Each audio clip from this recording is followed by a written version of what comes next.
magandang araw po muli sa inyo lahat at pag-usapan po natin yung tungkol sa easy worship.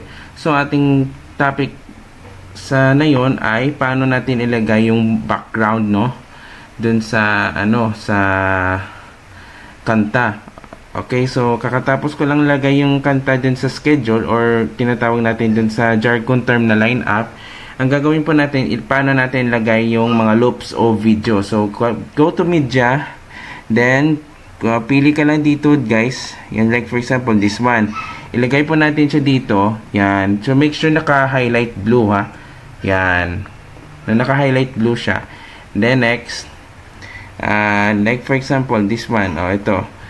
Pili ka dito, then ilagay po natin dito sa may, yan. So, at anong naging resulta? So, ang gagawin po natin, i-go live po natin siya. Yan. Yan. Ito na po yung resulta. Okay. So, that's it, no? Ayan. So, ito na po. Yan. Thank you so much for watching, guys. And I hope, shout out po sa mga multimedia ministry na panood dito sa aking YouTube. Maraming salamat, no? Yan. So, thank you so much for watching. And I hope na enjoy mo ito, guys. Yan.